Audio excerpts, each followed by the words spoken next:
Hello, ODAC basketball fans, and welcome to our third feature of ODAC women's basketball preseason interviews. I have four of our head coaches with us here. I have Jenny Posey from Eastern Mennonite University. I have Emilee Dunton from Hollins University. I have Steve Lanpher from Randolph College and Carla Flaherty from Roanoke College. Coaches, collectively, how are you today? Great, thanks, JJ. We're great, thank you. Doing good. Doing well, excited to be here. Absolutely. Good to see you all. And we're excited because we're ready to get the season started here in just a few days and want to talk to you about what you're seeing from your programs right now, kind of going through the preseason practice, what looks good, what doesn't look good, and what your expectations are for the season. Coach Posey, I'll start with you from Eastern Mennonite. Yeah, so we have 7 first-year players this year. 7 freshmen and then another transfer that's a first-year player for us. And then the rest of our roster is sophomores and 2 seniors, one who has good experience, one who transferred in to us and hasn't seen a lot of experience. So it's definitely been a quick learning curve for them. It's been a lot of fun for us in practices, just coming off of last year where you felt like you had to worry more about people being too close together than actually like offenses and defenses. It's so nice to be able to genuinely coach them through their skill set, coach them through situations and things like that. And they've been bringing the energy already, which is awesome too. Coach Lanpher at Randolph, tell us about what you're seeing from early season practice. Yeah, really excited about it. First of all, JJ, I feel a little uncomfortable. I'm kind of the thorn between all these roses, but I'll do the best I can. We're excited. Things have been going really great. Similar to Jenny, we returned 7 players. We've got 12 newcomers. So we're really just trying to figure out, whose names, last names, first names, that sort of thing. But we've done a really good job, I think, in the preseason, kind of getting to know each other, establishing that trust, kind of building that culture. We're excited about it. We've had 2 scrimmages thus far, been some up and downs. I think our offense is a little bit ahead of our defense, but being a defensive coach, I think we all think that way. But we're really excited about it and looking forward to the competition. Coach Flaherty at Roanoke. Yeah, thanks, JJ, so much for putting this together and having us. Our preseason has been, it's just been interesting. I think that's the word that I can use because we have a very seasoned team coming back. I have 9 returners who will all see time in our rotation. And it's probably the first time since I've been here that I can say I have a seasoned veteran team.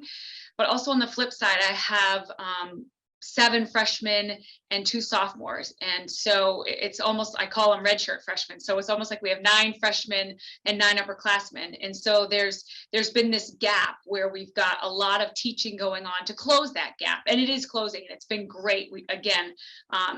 We're taking each day where we can just let our upperclassmen play and have fun. And I think everybody's just enjoying, again, being back on the court together.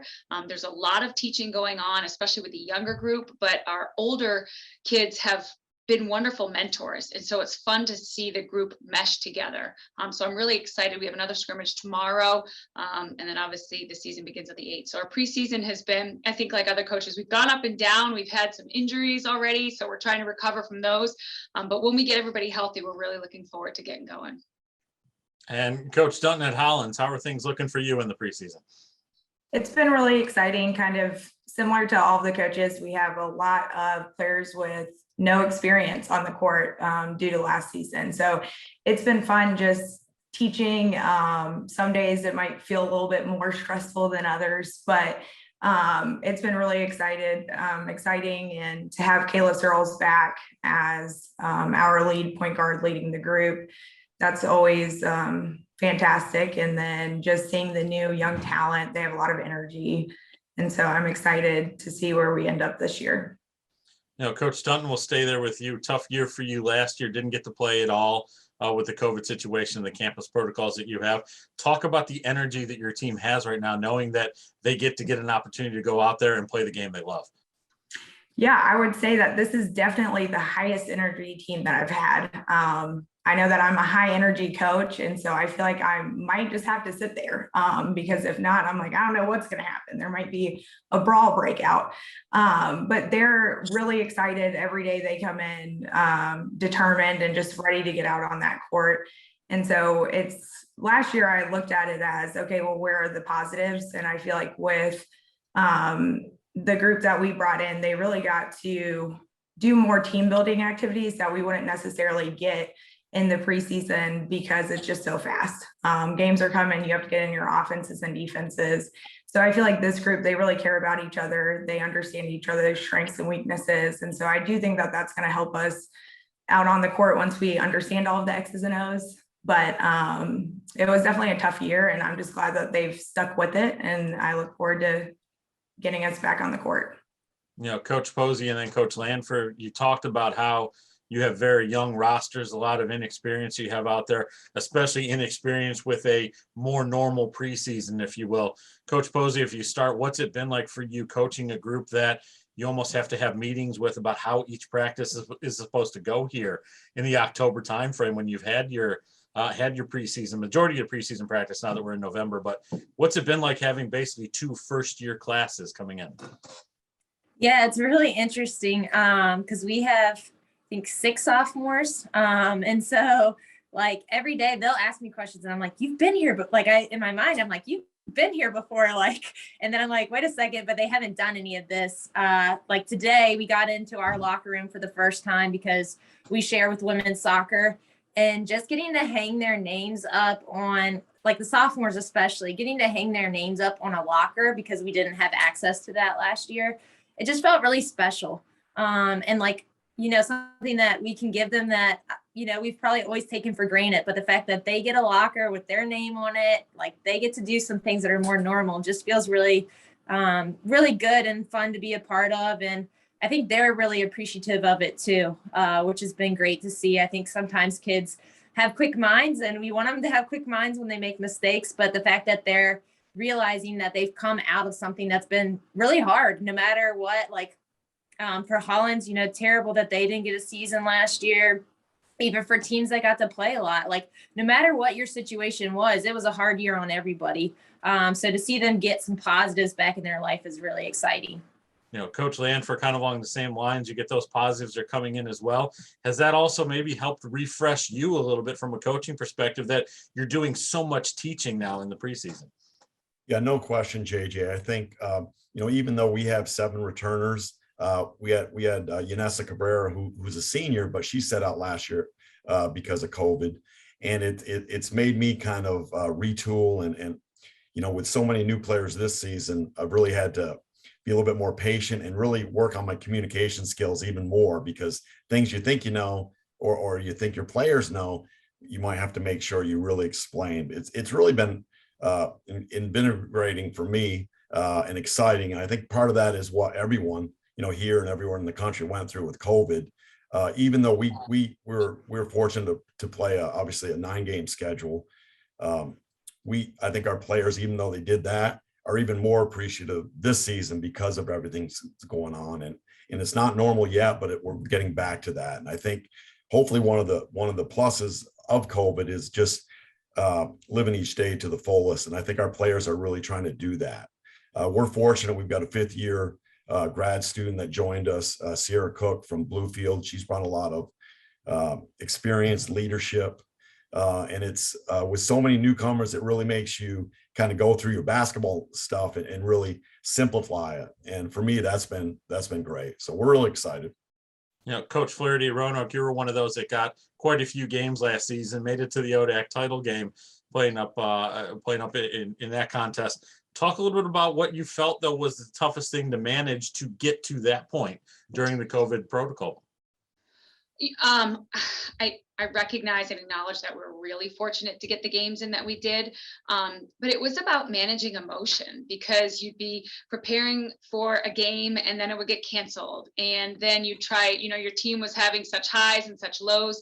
And so it wasn't a physical element. It wasn't an X's and O element. It was an emotional element. I felt like last year we really had to coach through the emotional waves that just kept coming. And as coaches behind the scenes, we were trying to scramble to get any game that we could. So you never knew who the opponent was. And we were like, it doesn't matter as long as we're able to play. And I think that that's transitioned to this year. You know, I think last year where our tournament might have been 4 games initially in the beginning of the season, our girls really felt and learned early on that every game matters. I know coaches talk about that all the time, but we had, I think, started out 4-0, and then we lost to Macon, and they went, oh my gosh, we might not make the tournament because only 4 teams make it. And I think it hit them then that, wow, every game matters. And I think that that's something that was invaluable and that has transferred to this season. Even when we have a full schedule, they're recognizing that every single game matters. And so we've really been talking a lot about practicing with purpose. And again, I think last year taught you never to look forward. So we're just focusing one day at a time and to attack today with purpose and to make sure we become better players, individuals, humans, young women. And then tomorrow, make sure we do the same thing. And if we focus on that and continue to do that each day, then we'll hit the goals that we've set for ourselves. And I think it's pretty clear that as coaches, you never thought you'd have to deal with a situation like this. Certainly the players never thought they had to. And that's where we're going to go next year to finish up here, is take your coaching hat off and put your players hat on now. I want to know, and the people at the Salem Rotary want to know that are watching this, what is your favorite memory or favorite moment or favorite time during back from your playing days? And I'm going to go ahead and start with Coach Lanpher at Randolph, please. Well, and first of all, I have to remind my players that I did play when we had nets, not peach baskets. I did play collegiately, though, JJ, at College of St. Joseph's, and that's a small Division III Catholic school. And probably my favorite moment, besides probably my favorite moment, was we had an all St. Joseph's College Christmas tournament. It was St. Joseph's, Long Island, Maine, New York, and Vermont, where I was. And we ended up winning that tournament, and I was all conference and team tournament MVP. So that's probably my favorite moment. What was the trophy from that? It had to be something with a Joe on it, right? I mean, I believe it was, and I wish I still had it, but I can't seem to find it. But yes. Coach Posey. Kind of along the lines of what the coaches have been talking about, but just like taking the opportunity for what it is. I feel like my senior year of college, knowing that it was coming down to the end, like every single day I showed up for practice, and I would like to say that I was like this before, but you have your instances where you're not exactly as motivated as others. But senior year, every day for practice, I just had the time of my life. I just had so much fun with my coaches, my teammates. I was going to make every second count. And that's one thing that I would love to pass on to our girls, that they could come to practice every day and really enjoy it and really get better from it. I think would be a great experience for them. Absolutely. Coach Flaherty. I would say an individual moment was, so I played at Bates College in Maine, which is just down the road from St. Joseph, Maine. Played them many a time, Coach Lanpher, but we were rivals with Bowdoin. And so it was kind of a full circle moment when Bowdoin came here to our national championship game, and they were actually in my locker. It was stressful for me to have them because I'm such deep rivals with them still from my playing days. But the Bates Bowdoin rivalry was intense, and so we were playing at home, and whoever won got to host the NESCAC championship, and it was down to a free throw on Bowdoin's part. They missed, grabbed the rebound, took it down the floor, scored at the buzzer, won the game. It was a pretty fun moment for us, and fun celebration too afterwards. I'd say so, no doubt. And Coach Dunton. I would have to say my favorite memory was transferring to Randolph College and being able to play in the ODAC. And I remember a few of my teammates from AU, they played at Randolph-Macon. And so my junior year, they were our very first opening game. And obviously Randolph-Macon's been a team that's very seasoned and always at the top of the league. And we ended up upsetting them in my first ODAC game. So that was really exciting. And then I got to all of my teammates who I played with, they always hear about it. So I'll still randomly text them, but that's definitely one of my standout memories. I was going to say you had some bragging rights, didn't you? Yep. Well, we're looking forward to seeing all of you and your teams get back out there for the upcoming season in a couple of days. Games are allowed to start playing on Friday, November 5th. I know some of you might be playing then, some of you might be playing a little bit later on in the next week or so, but either way, thank you for joining me and good luck this season. Thank you. Thanks, JJ. Thank you.